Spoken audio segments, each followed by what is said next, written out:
ಮತ್ತು ಫಸ್ಟ್ ನನ್ನ ಬಗ್ಗೆ ಸರ್ ಪರಿಚಯ ಮಾಡ್ಕೊಳ್ತೀನಿ. ನನ್ನ ಹೆಸರು ಶಿವಾನಂದ್ ಅಂತ. ದೊಡ್ಡ ಸೋಷಿಯಲ್ ವರ್ಕರ್ ಏನಲ್ಲ, ದೊಡ್ಡ ಸಮಾಜ ಉದ್ಧಾರಕನೂ ಅಲ್ಲ. ನನ್ನ ಮುಂದೆ ಆಗಿರೋದು ಒಂದು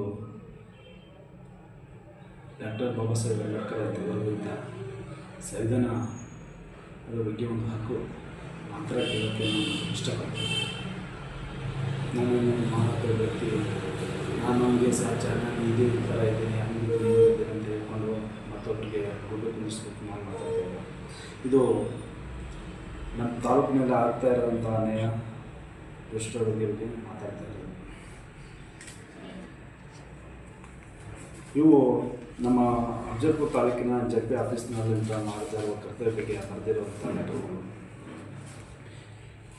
ಯಾವುದೇ ಒಬ್ಬ ಸರ್ಕಾರಿ ಹುದ್ದೆಗಳಲ್ಲಿ ಇರುವಂಥ ವ್ಯಕ್ತಿ ಪ್ರಾಮಾಣಿಕವಾಗಿ ಕರ್ತವ್ಯವಾಗಿ ಕೆಲಸ ಮಾಡುವುದೇ ಒಂದು ಡಾಕ್ಟರ್ ಬಾಬಾ ಸಾಹೇಬ್ ಅಂಬೇಡ್ಕರ್ ಕಾನೂನಿನತ್ತ ಬರೆದಂಥ ಸಂವಿಧಾನ ಸ್ಥಿತಿ.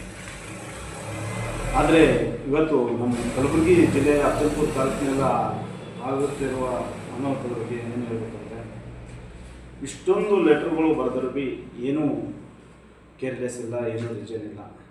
ಏನ್ರಿ AW ಕೇಳಿದ್ರೆ ಏನ್ರಿ ಸರ್ ಅಂತ ಕೇಳಿದ್ರೆ ನಾವು ಮೇಲೆ ಅಧಿಕಾರಿಗಳಿಗೆ ಲೆಟ್ರ್ ಕಳಿಸಿ ಏನೇ ಮಾಡಲಿ ನಮ್ಮ ಅಫಜಲ್ಪುರ ತಾಲೂಕಿನಲ್ಲಿ ಜಡ್ಪಿ ಆಫೀಸ್ನಲ್ಲಿ ಆಗೋಂಥ ಅನಾಹುತಗಳನ್ನು ನಡೆಸ್ತಾ ಇದ್ದರೆ ಏನಕ್ಕ ಏನು ಮಾಡಬೇಕು ಏನಂತ ಗೊತ್ತಾಗ್ತಾಯಿಲ್ಲ. ಅದಕ್ಕೊಂದು ಪ್ರಬಲ ವ್ಯಕ್ತಿಗಳಿಲ್ಲ, ಏನೂ ಇಲ್ಲ. ಅವರು ಆಡಿದಂಥ ಆಟ ಆಗ್ತಾಯಿದೆ, ಅವರು ಕೇಳಿದಂಥ ಮಾತು ನಡೆದಿದೆ.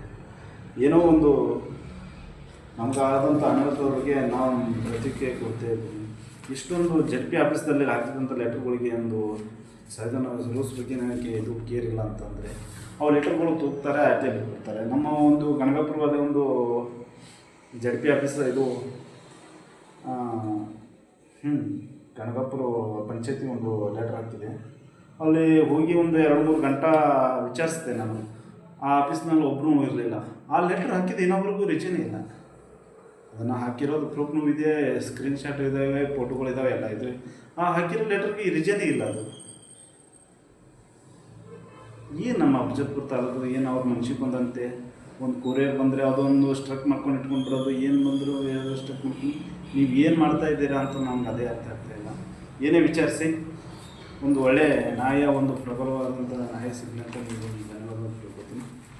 ಆದರೆ ಇವತ್ತಿಗೆ ನಮಗೂ ಇದಕ್ಕೂ ವ್ಯಾಲ್ಯೂ ಇಲ್ಲ ಅಂದರೆ ಸಂವಿಧಾನಕ್ಕೂ ವ್ಯಾಲ್ಯೂ ಇಲ್ಲಾರ್ದಂಗೆ ಆಗುತ್ತೆ ವಿಚಾರದ. ಸುಮ್ಮನೆ 4 ಮಂದಿ